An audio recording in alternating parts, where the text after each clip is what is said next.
Jadi begini, maksud daripada kata merdeka, apakah itu terbebas dari penjajah saja? Jika kita memaknai kata merdeka bebas dari penjajah saja, saya percaya bahwa generasi-generasi Islam kita ini sedang dijajah, tetapi tidak secara fisik, tetapi secara pemikiran dan secara idola. Itu akan menjadi penjajahan tanpa harus bersenjata. Senjata yang paling ampuh itulah HP. Nah, jadi pertanyaan saya begini, Gus. Apa sayang? Gimana Beb? Saya percaya, Gus, bahwa kata merdeka itu memiliki berbagai macam rahasia. Pancasila. Satu. Ketuhanan yang Maha Esa. Dua. Kemanusiaan yang adil dan beradab. Tiga. Persatuan Indonesia. Empat. Perwakilan kerakyatan yang dipimpin oleh hikmat kebijaksanaan dalam permusyawaratan perwakilan. Rakyatan yang dipimpin oleh hikmat kebijaksanaan dalam permusyawaratan perwakilan. 5. Keadilan sosial bagi seluruh rakyat Indonesia. Pertanyaannya bukan itu, burung Garuda itu cewek apa cowok? Cowok. Kok tahu? Gagah. Oh, karena gagah. Cowok bukan karena gagah. Kamu gak gagah juga cowok. Burung Garuda itu cowok. Kau tahu? Iya kan burung.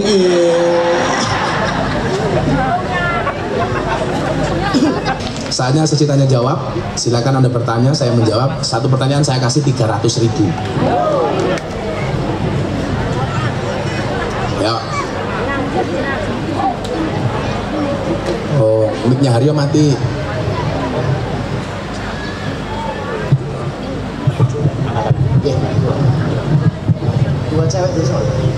Dua cewek, dua cowok.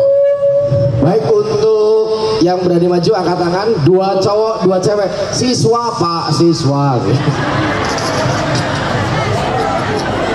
Ini diutamakan santri bukan sontrot ya. 2 cowok, ayo. Cowok 2, ngacung. Yang berani maju. Ayo Mas, 1. Siswa. Yang belakang siswa, 1. Ayo deh, cewek, siswi, santriwati. Kalau nggak ada santri putri janda nggak apa-apa. Mas, yang cewek duduk sini Mas. Nah, duduk sini Mas. Yang cewek santriwati, coba 1. Kurang 1 ceweknya. Santriwati tuh anak temen. Santriwati 1 lagi. Ayo Mbak. Kurang satu santriwatinya. Ayo santri putri. Nah, Bu Ade diantar Bu Ade. Iya. Ayo ini dulu ya dari sini. Iya. Sip. Oke. Masa dingin yang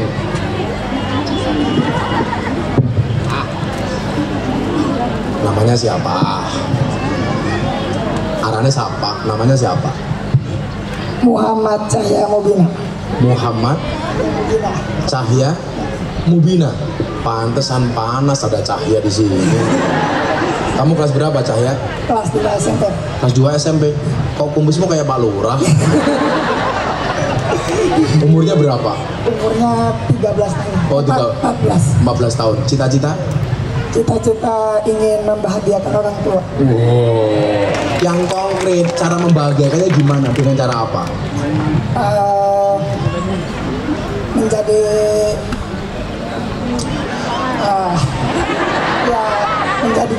insya Allah agak dikit mic-nya. Menjadi kiai atau ustadz. Wow, menjadi kiai atau ustadz. Idolamu ustadz siapa? Gus Samsudin? Tenan. Idola pesantren apa luar? Terserah.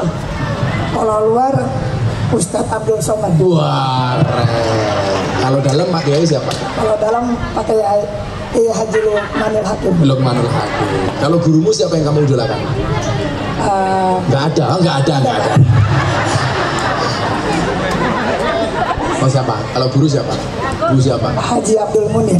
Oh, Haji Abdul Muin. Orangnya yang mana? Oh, itu pasti kamu disuap kamu sama Pak Haji Abdul. Pertanyaannya apa? Kamu pengennya Cahya, Ahmad apa Mubina? Oh Cahya. Cahya bahasa Arabnya apa? Cahya bahasa Arabnya. Hah? Bahasa Arabnya apa? Cahaya bahasa Arabnya apa? No. Ya, kalau bahasa Subangnya ngorok apa? Ngupil. Ya, bagus. Oh belum. Kamu kalau pengen jadi ustaz gak usah besar-besar perutnya. Kayak dosen pagi. Cowok itu kalau perutnya besar biasanya burungnya kecil.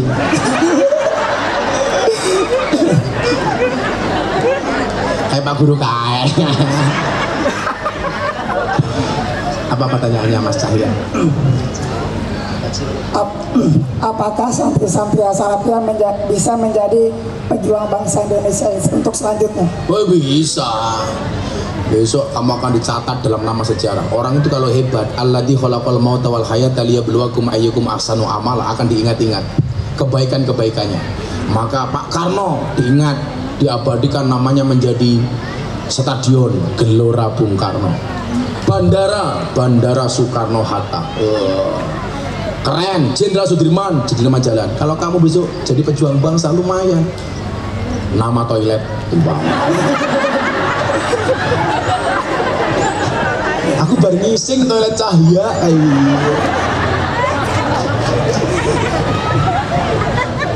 Yang pertama Mas Cahya, idza sadaqal azmu wa duhas sabil. Bahkan kalau bahasa saya bukan waduhas sabil tapi waduhas subul. Where there is will, there is way. Derawis. Di mana ada kemauan, di situ pasti ada jalan. Semua orang punya kesempatan yang sama. Falikuli syai'in maziyah. Semua orang punya kelebihan. Mungkin kamu punya kekurangan, umpamanya kamu jelek, umpamanya. Tapi kamu juga punya kelebihan, perut yang besar. Jadi kita nggak boleh insecure, nggak boleh underestimate, harus percaya diri. Di balik kekurangan pasti ada kelebihan. Setiap kelebihan pasti ada kembalian. Kalau ada kelebihan dikembalikan. Nah, maka kemudian apa? Harus optimis menatap masa depan. Kamu tahu bedanya orang optimis sama pesimis apa, Le? Orang optimis melihat peluang dalam masalah. Orang pesimis melihat masalah dalam peluang. Orang lain mengatakan PSK itu masalah, tapi bagi Gus Miftah itu peluang. Bagi mereka juga peluang, cari gratisan. Maka ingat, kamu rencanakan dengan baik. Di dalam kitab Hikam kemudian disebutkan mal farqu bainar roja wal umniyah. Apa perbedaan antara harapan dan angan-angan? Ar-roja maqaranahu amalun. Yang namanya harapan itu adalah satu keinginan dan cita-cita yang disertai dengan ikhtiar amal dan perbuatan. Itu namanya ar-roja. Tapi kalau kamu punya keinginan, punya cita-cita tidak disertai dengan ikhtiar, itu namanya angan-angan. Kamu cita-cita pengen jadi kiai, tapi sekolah nggak pernah masuk, belajar nggak serius, sama guru nggak hormat, tiap hari pekerjaannya tidur. Begitu bangun tidur bikin status WA, akan indah pada waktunya. Dang tangyo turumu miring, ilermu mambu. Kamu rencanakan, kamu eksekusi semua rencanamu, insya Allah kamu akan jadi orang besar. Dari As-Salafiyah. Besok satu saat akan pengajian di sini. Mau itu hasanah dalam rangka Maulid Nabi akan disampaikan oleh Sahibul Maksiyah Ahmad Cahya Mubina Abdul Butun, watangnya gede. Mbak E sekarang Mbak E sebelah sana. Bismillahirrahmanirrahim. Assalamualaikum warahmatullahi wabarakatuh. Assalamualaikum warahmatullahi wabarakatuh. Mbak siapa namanya? Saya Ayu Nur Thoriqoh dari Darul Hashimi Subang. Oh, Ayu Thoriqoh. Iya. Keren sekali. Ayu Thoriqoh. Dari kakak Thoriqoh. Kamu aslinya mana? Saya asli Tambak Dahan, Gus. Hah? Asli Tambak Dahan Subang. Oh, Subang. Kelas berapa Mbak Ayu? Panggilnya Ayu, Torek, apa Koh? Mbak Ayu saja. Oh Mbak Ayu saja. Kamu kelas berapa? Alhamdulillah semester 6. Oh semester 6 kuliah. Nggih, Gus. Oh jurusan apa Dok? Alhamdulillah pendidikan agama Islam. Oh kamu calon guru. Insya Allah. Besok santri putra kalau cari istri guru. Karena kalau kamu punya istri guru, kalau kamu punya istri dokter repot. Masuk kamar, cuci kaki dulu. Repot. Kalau kamu punya istri guru kayak Mbak Ayu, masuk kamar, kamu langsung ditanya, Papa, masih ingat pelajaran kemarin? Iya. Kamu jawab, lupa Mama. Bu Ayu langsung bilang, ayo Papa, ulangi lagi. Tenang. Besok berarti gelar kamu apa dong? SPD? Apa SPD? SPD. SPD, sarjana penuh dosa. Ayo Mbak Ayu, apa pertanyaannya? Pas hari kemarin saya scroll TikTok, ada yang mengatakan bahwa roh kita itu harus merdeka. Tapi saya mempunyai pendapat lain, bahwa roh merdeka itu, kalau roh itu merdeka berarti kita mati dong. Iya. Nah, jadi saya mencetuskan pikiran-pikiran saya yang lain. Jadi begini, maksud daripada kata merdeka, apakah itu terbebas dari penjajah saja?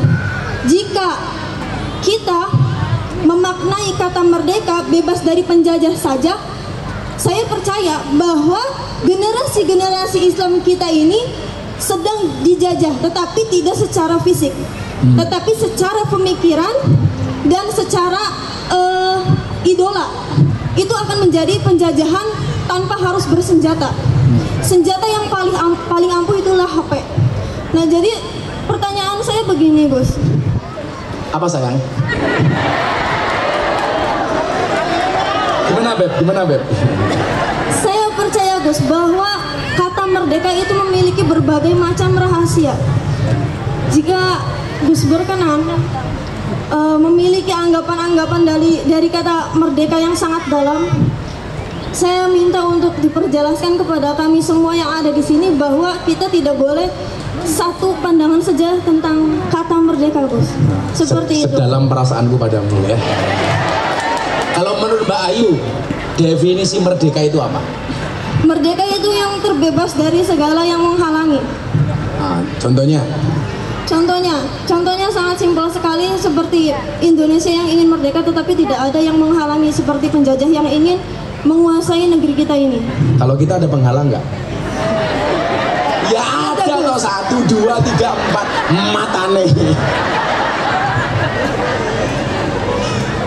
Sorry. Si Cahya, kamu suka Mbak Ayu ya? Iya sorry, kamu sama Mbak Ayu beda pemikiran. Kamu mikir Mbak Ayu mikir Gus Miftah.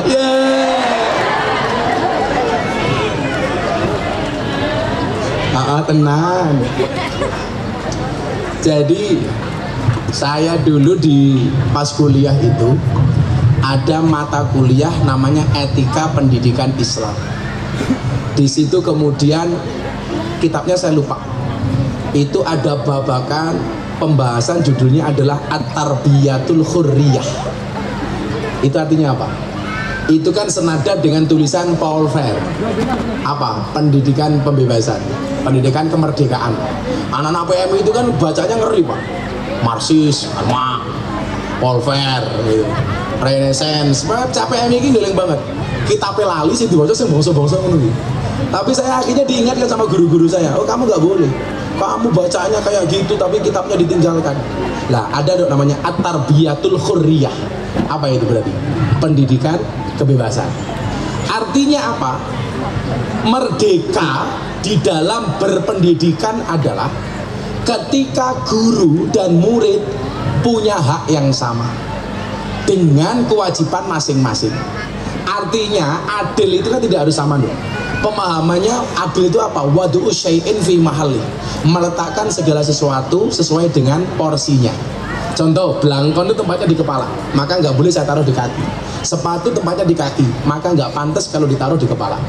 Itu namanya adil. Nah, pendidikan pembebasan, pendidikan merdeka bebas itu apa? Bukan berarti kemudian murid dengan guru walaupun punya hak yang sama, tetapi sama secara keseluruhan. Pasti dengan batasan-batasan berbeda. Contoh begini Pak, saya itu kuliah dulu suka demo.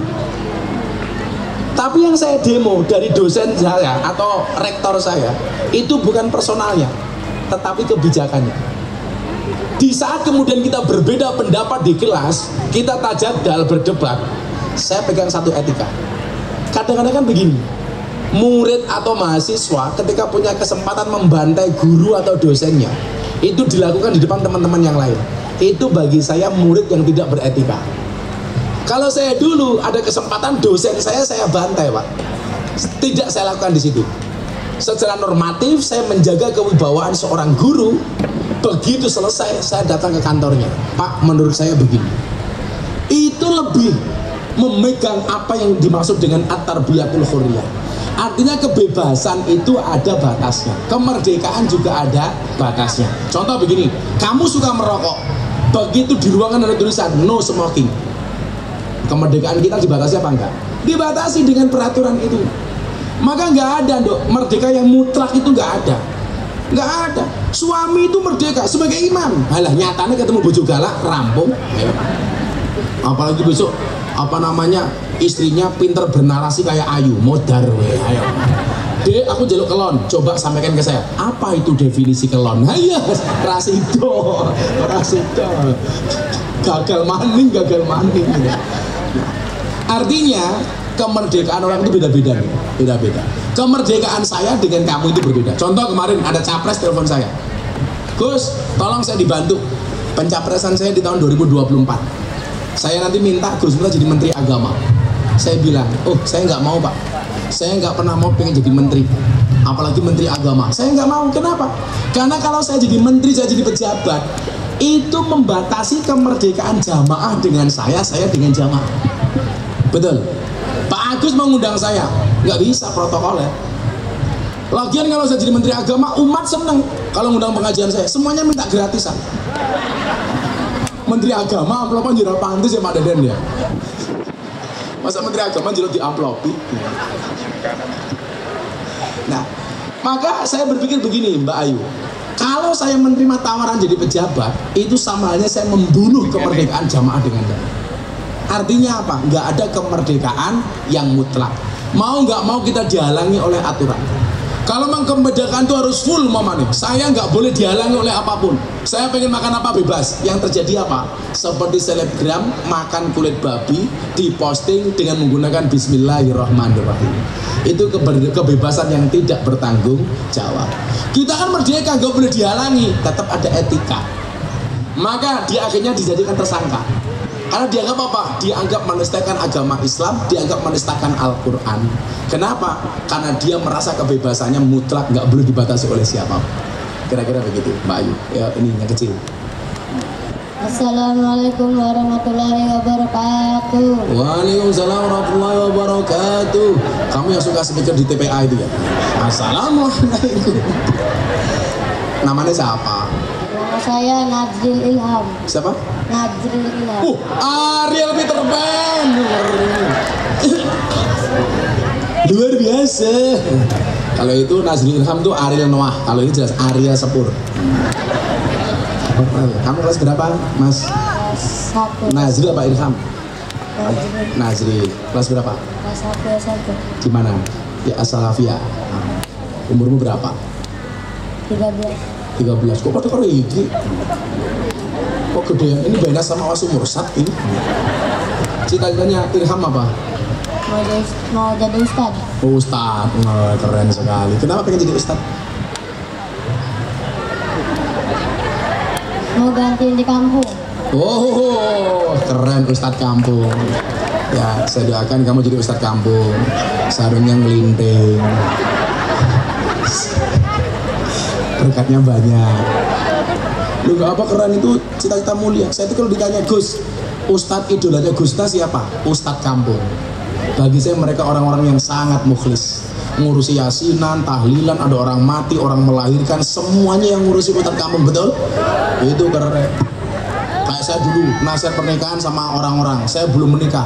Miftah itu ngawur, belum menikah kok sudah memberikan nasihat kepada orang menikah. Ya sama dengan Ustadz Kampung, belum mati sudah memberangkatkan orang mati. Tapi gitu.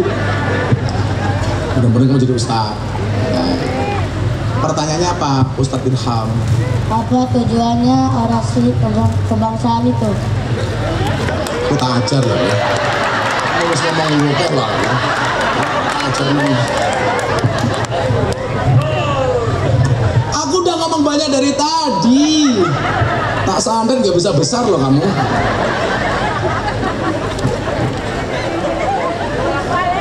Keting aku. Ini kayak kemarin Ramadan, ada orang tanya saya, Gus, apa hukumnya di siang hari bulan Ramadan kumur-kumur dengan kuah bakso? Akhirnya saya jawab, hendaknya di bulan Ramadan di siang hari tidak kumur-kumur dengan sesuatu yang memiliki rasa, apalagi rasa ingin memiliki. Menurut kamu kira-kira tujuannya apa, nak? Udah, saya mau ngatas kamu soal pemahaman pahlawan. Pahlawan nasional yang paling rajin masuk masjid namanya siapa? Kamu jawab, terserah. Siapa? Kamu sebut nama pahlawan, siapa? Pahlawan nasional yang paling rajin masuk masjid. Namanya Patimura. Gambar uang 1000. Masuk kotak infak kan?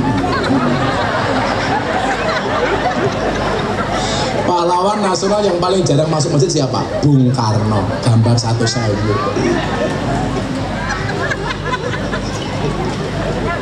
Kira-kira tujuan orasi kebangsaan apa menurut Irham? Kamu jawab. Melestarikan budaya. Budayamu apa? Bisa. Indonesia. Budayanya apa orang Indonesia itu? Budaya orang Indonesia itu, mohon maaf, bukan Valentine, utang nggak bayar.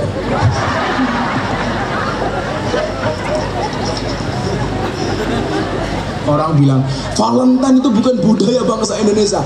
Iya, budaya bangsa Indonesia itu bukan Valentine. Utang nggak bayar, gosok sarungnya kanca. Kamu di pondok juga? Kamu di pondok nggak? Nggak. Nah, katanya pengen jadi ustadz di pondok.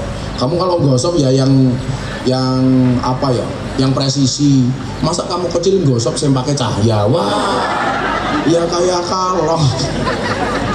Saya itu punya pak, santri kecil, gosok saya pakai kancane lemu, begitu sholat, saya pakai melotrok. Anak-anak baik. Jadi gini, Mas Nazril, saya itu kan beberapa kali ceramah di hadapan presiden. Presiden tahu saya itu fokus dan konsen terhadap masalah kebangsaan, terhadap toleransi, radikalisme dan lain sebagainya. Nah, saat itu presiden bilang sama saya, Gus, kasihlah pemahaman kepada siswa didik untuk lebih mencintai negaranya.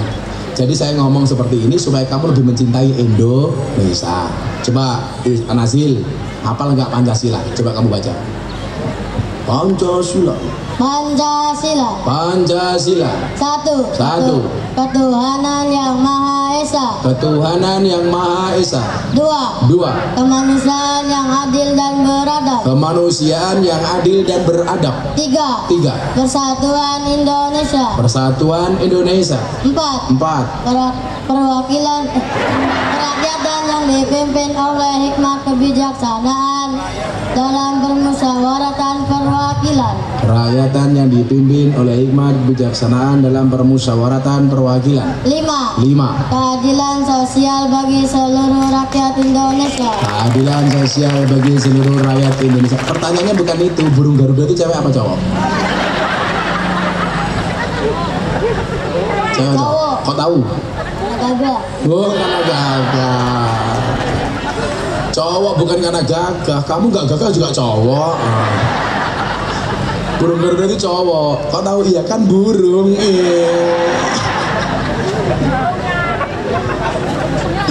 Diadakan orasi kebangsaan. Tepuk tangan untuk Nazril. Ya, selanjutnya pertanyaan dari calon istrinya Nazril.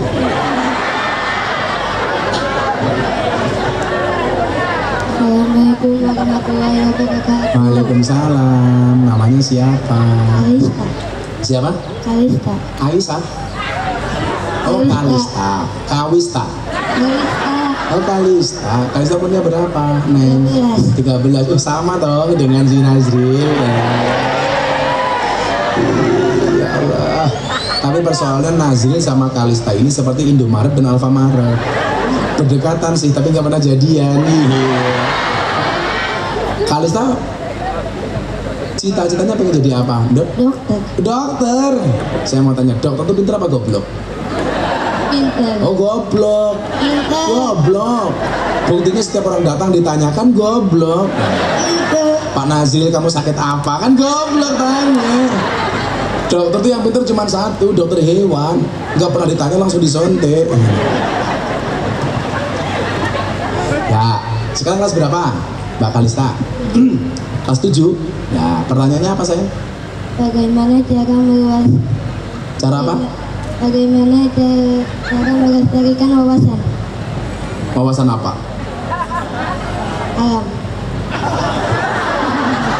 Wawasan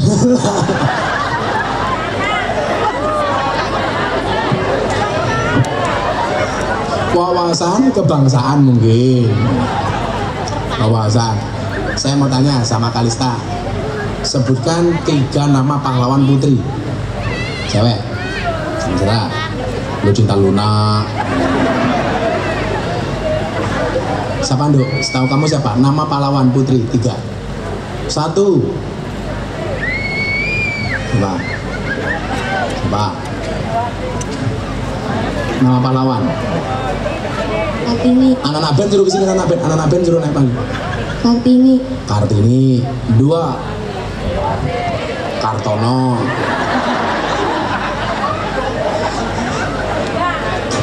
Siapa? Siapa cewek? Fatmawati. 3. Siapa? Kalau pahlawan yang Kalista idolakan siapa? Susana. Siapa Mbak Kalista? Pahlawan yang kamu idolakan siapa, Nduk? Kartini. Siapa? Kartini. Oh, Kartini.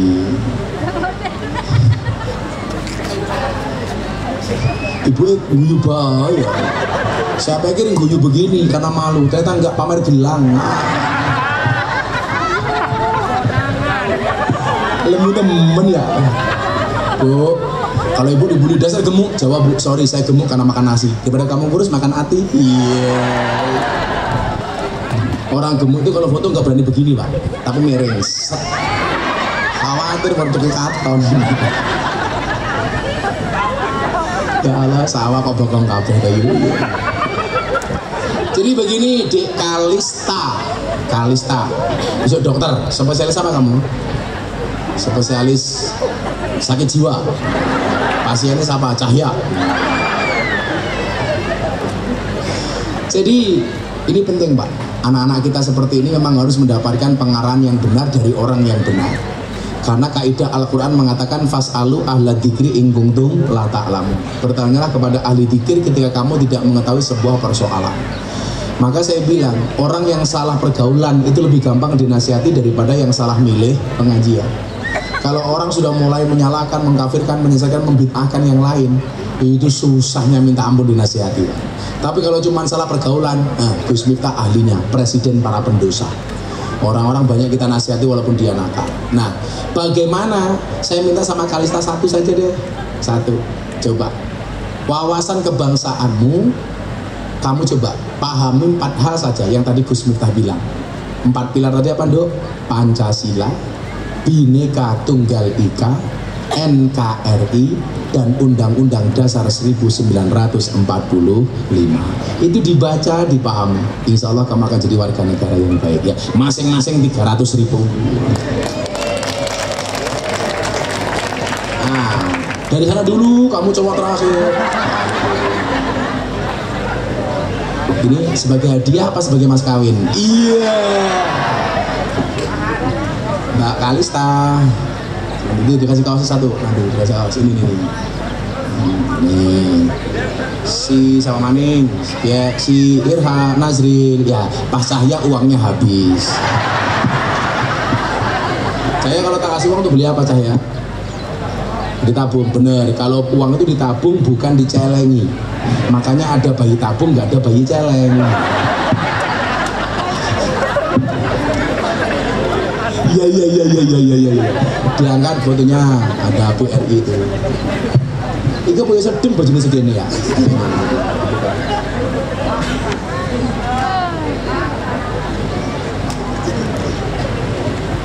Itu tukang fotonya. Ya, ini kaos persembahan dari Bank Rakyat Indonesia. Tepuk tangan. Makasih ya Mbak. Salam enggak? Ya, salam dulu. Apa Mbak Ayu? Ih, Kalista. Kalista kayak penyanyi itu ya. Bibir berem-berem, leher ayam. Ya, sekarang saya minta dua, ibu sama bapak. Itu ibunya mana ya? Kamu itu ya? Itu. Ibu, maju bu. Bapak-bapaknya? Gede nih ya Allah. Bapak-bapaknya lagi, Bapaknya satu. Enggak pak, enggak. Nah, inilah pasangan serasi abad sebelum Masehi. Ayo, ibunya mana ya? Kasih ibunya ya. Bu, namanya siapa ibu? Ibu Nok. Nok. Iya. Nok siapa? Ibu Nok Nurjana. Nok Nurjana. Nok. Nok itu artinya apa bu? Ya, Neng lah. Oh, tak. Nok. Nok. Tak pikir ndok. Udah nikah bu? Sudah. Sudah janda toh? Iya. Oh iya. Kok kamu malu-malu? Janda ternyata dia. Ini namanya jahe, janda herang. Umurnya berapa bu? 38. Baru 38 masih adik saya 41 bu. Kok Raimu tua banget ya? Pekerjaannya apa bu Nok? Pekerjaannya itu. Menggoda suami orang? Iya. Enggak. Bukan. Apa? Guru honor. Oh guru honor. Iya. Apa pertanyaannya bu Nok? Ya. Pertanyaannya apa? Pertanyaannya Berarti guru honor itu makmur ya? Buktinya gede seperti ini kan? Luar biasa. Sebenarnya nggak ada istilah gemuk sih Pak Gus. Karena ada teori 100 kg di bumi itu sama dengan 30 kg di Mars. Itu artinya Bu Nok nggak gemuk, hanya salah planet. berarti harus tinggal di Mars. Di Mars. Besok kamu ngajar di Mars saja. Pulang jadi alien ya. Aduh. Apa Bu Nok? Pertanyaannya Gus, kenapa anak-anak lebih suka TikTok daripada gurunya? Berarti kamu kalah menarik daripada TikTok. Iya, benar. Nah iya bener ngaku. Jadi apa ya, bagaimana caranya lah supaya itu? Ibu nanti cari skripsi saya dari Unisula. Saya kemarin ada metodologi pembelajaran Gus Miftah. Nah, saya melahirkan metodologi namanya Al-Mizah Al-Miftahiyah. Jadi pendidikan berbasis fun learning. Bagaimana kemudian kita transfer value, transfer nilai, transfer ilmu itu dengan cara yang happy dan menyenangkan. Buktinya apa Mbak Nok? Jangankan orang Islam, saya itu banyak orang masuk Islam melalui Gus Miftah karena dianggap metodenya itu fun learning. Hari ini lebih dari 300 orang yang masuk Islam melalui Gus Miftah. Rata-rata mereka mengatakan apa? Karena gaya Islamnya Gus Miftah itu asik. Makanya gerakan saya namanya apa? Gerakan moderasi, berbangsa dan beragama yang happy dan menyenangkan. Di situ nanti ada metodologinya, metodologi dengan nyanyi, sholawatan, metodologi dengan cerita, metodologi dengan guyon. Makanya mohon maaf, sekarang cewek humoris itu lebih cowok humoris lebih diminati daripada cowok romantis. Lebih baik humoris berakhir romantis daripada romantis berakhir tragis. Iya, kayak nasib pernikahanmu. Iya. Sakit. Ih, sakit. Sakit kok lemu yo. Kan sakit biasanya Kan guru. take it easy, Gus. Jangan dipikirin. Oh, jangan dipikirin. Gitu. Ya, easy going aja. Easy going. Iya. Ngeri sekali guru honorer kita ini. Jadi bagaimana pendidikan itu kita kemas yang menyenangkan, Bu? Nggak usah ibu deh, guru. Anak itu mohon maaf di rumah ngobrol sama orang tuanya 30 menit nggak betah. Tapi kalau nongkrong di warung kopi 4-6 jam betah. Gus, kalau di warung kopi boleh main HP, di rumah nggak boleh, siapa bilang? Di rumah juga main HP, bapak ibunya juga main HP. Kadang-kadang di kamar bapak sama ibunya pegang HP sendiri-sendiri. Bapaknya chatting sama siapa, ibunya chatting sama siapa. Ya kan? Itulah awal terjadinya perceraian. Takdir, Gus, Oh, takdir. takdir. Iya, kan untuk Allah tuh apa ya? Semoga minta doanya diganti dengan yang lebih baik. Dan gantinya di sini. Iya. Amin, amin. Amin. Ojo. Ono senyawa. Sama kamu. Ya Allah, amin. Mohon doanya, Gus. Temenan. Ternyata dia dapat lagunya Padi, Cinta Tak Sampai. Jadi bagaimana pengajaran kita itu menyenangkan. Contoh begini, yang tadi saya bilang, anak itu duduk sama orang tuanya di rumah 1 jam aja nggak betah. Tapi kalau di warung kopi, Pak, berjam-jam dia betah. Ternyata apa? Yang pertama, analisa saya, anak di rumah itu selalu saja menjadi objek pendengar, bukan orang yang ngomong. Anak itu sekali-kali butuh didengarkan, tidak hanya dinasehati. Makanya kalau di kafe itu mereka nyaman. Kenapa? Karena bisa mencurahkan isi hatinya. Kemudian yang kedua, kadang-kadang apa jelek kita itu memberikan nasihat dari anak kita kecil sampai besar. Itu nasihatnya sama dan diulang-ulang terus. Umpama anak boleh ngomong, pasti dia teriak, wes tahu. Tapi karena anak menghormati orang tua, dia tidak melakukan itu. Makanya yang perlu di-upgrade itu tidak hanya ilmunya anak, tapi juga ilmunya orang tua. Kemudian apa? Nasihat yang bapak ibu dulu dapatkan dari orang tuanya bisa jadi sudah tidak cocok dengan anak hari ini. Kalau dulu, Pak, mohon maaf, anak-anak kayak kita dulu, Pak, mau mainan tembak-tembakan, nggak ada, Pak, tembak-tembakan kayak di mall gitu. Coba kalau dulu kita, Pak, apa? Paling pelepah pisang, kita buat tembak-tembakan. Kita mau bikin mobil-mobilan, cukup dari kulit jeruk. Betul, Bu? Itu sudah bahagia. Bannya pakai apa? Sandal jepit swallow. Itu sudah seneng. Artinya apa? Zamannya sudah berubah. Kadang-kadang nasihat yang diberikan kepada anak sama saja, makanya anak berontak. Artinya apa? Dibutuhkan banyak variasi untuk melahirkan pendidikan yang asik, sehingga kita tidak kalah dengan TikTok. Mbak Nok juga goyang parge jajal. Iya. Ya ora pantes pokoknya gede ya. Ya, kamu calon suaminya Mbak Nok. Iya. Ya Allah, satukanlah keduanya sebagaimana Kau satukan Romeo dan Juliet, ya Allah. Iya. Amin lagi kamu. Mas siapa namanya? Ahmad Badrus Zaman. Ahmad Bus, ngeri sekali namanya. Ahmad Badrus Zaman. Apa Mas Badrus? Ngajar di sini? Bukan, Mas. Di mana? Di daerah sendiri, di lingkungan sendiri. Oh, dengan sendiri. Iya, soalnya saya salah bahasa karena grogi dekat Sinok. Santai saja Mbak Nok, kalau jodoh pasti ketemu. Nah, ketemunya di mana? Di pelaminan. Nah, sebagai apa? Sebagai tamu. Sakitnya hatiku dong. Iya. Kan kamu kayak pohon pisang. Apa tuh? Bila berbuah satu kali. Punya jantung tapi nggak punya hati. Iya. Apa pertanyaannya Mas Badrus Zaman? Iya, bismillahirrahmanirrahim. Assalamualaikum warahmatullahi wabarakatuh. Waalaikumsalam. Yang saya muliakan kepada Bapak Kiai Haji Maulana Habibur Rahman atau Gus Miftah, yang saya tanyakan bagaimana cara menanamkan kiat-kiat yang tepat kepada para murid ataupun para santri untuk senantiasa selalu menghormati ataupun mengagungkan kepada para masyayikhnya atau para gurunya. Terima kasih. Mohon maaf. Wassalamualaikum warahmatullahi wabarakatuh. Waalaikumsalam warahmatullahi wabarakatuh. Saya itu mikir begini,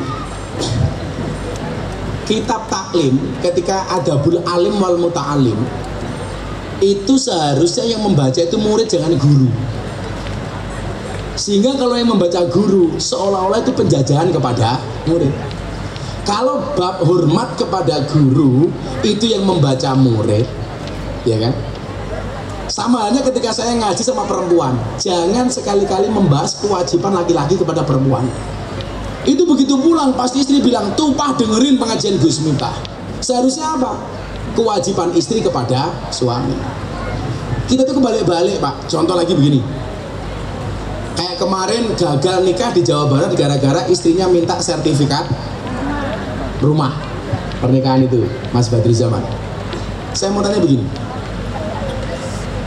Hadis yang bunyinya perempuan yang paling baik itu adalah yang paling murah mas kawinnya. Itu seharusnya yang membaca laki-laki apa perempuan? Perempuan, supaya tidak terlalu banyak menuntut kepada laki-laki. Tapi sebaliknya, kalau hadis yang bunyinya Nabi Muhammad menikah dengan Siti Khadijah, mas kawinnya 20 ekor unta. Itu yang membaca laki-laki apa perempuan? Laki-laki, supaya lebih bertanggung jawab kepada istri. Maka saya bilang, istri yang baik itu istri yang siap diajak menderita oleh suaminya, tapi suami yang baik tidak akan pernah mengajak istrinya menderita. Nah, kita itu hari ini dalam pendidikan juga sama. Jangan sampai sebenarnya dalilnya itu bagus, hormat kepada guru, tapi ketika dibacakan oleh guru dikira menindas murid. Maka kewajiban murid untuk membaca itu dan memahaminya supaya hubungan dia dengan guru itu baik-baik saja. Demikian juga sebaliknya itu. Nah, saya itu melihat dakwah di Indonesia itu banyak setak bahkan gagal gara-gara apa? Misdalil. Artinya misdalil apa? Menempatkan dalil tidak sesuai dengan porsinya. Nah, itu perlu kita olah. Jadi kalau yang saya bilang, kalau saya sebagai murid, saya baca betul Ta'lim Muta'alim. Saya baca betul itu kitab etika pendidikan Islam itu. Sehingga saya bisa memposisikan guru saya sebaik-baiknya.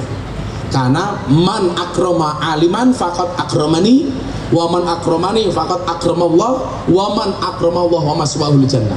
Itu betul-betul saya pegang. Bagaimana kemudian dulu Imam Syafi'i ketika dia merasa dedel bodoh, dia sowan kepada kiainya namanya Kiai Waqi. Di situ dia sampaikan syakautu ila waqi'in su'afifti. Pak Kiai Waqi, kenapa saya susah menghafal? Fa arsadani ila tarkil ma'asi. Beliau memberikan petunjuk kepadaku untuk meninggalkan kemaksiatan. Fa akhbarani bi anal ilma nurun. Beliau memberikan kabar kepadaku bahwa ilmu itu bercahaya, wa nurullah la yuhdalil asi. Lah, cahaya Allah tidak diberikan kepada orang yang bermaksiat. Kadang-kadang Mas, kita itu punya anak siswa didik itu nakal, nggak hormat sama kita, itu banyak faktor. Entah nafkah dari orang tuanya yang tidak benar, entah didikan kita sebagai guru yang salah, dan lain sebagainya. Artinya apa? Dibutuhkan introspeksi dari masing-masing pihak, sehingga tidak serta-merta menyalahkan seorang anak. Mungkin seperti itu. Yes, terima kasih. Karena saya harus kembali ke Cirebon ini. Wes, rondone 400. Condong. Pak Guru, Mas Badri 400.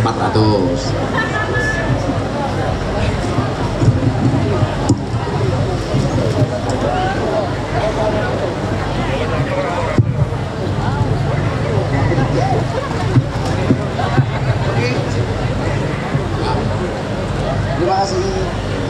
Atas nama. Makasih, no, mudah-mudahan kamu pulang hamil lagi dengan suami yang sah.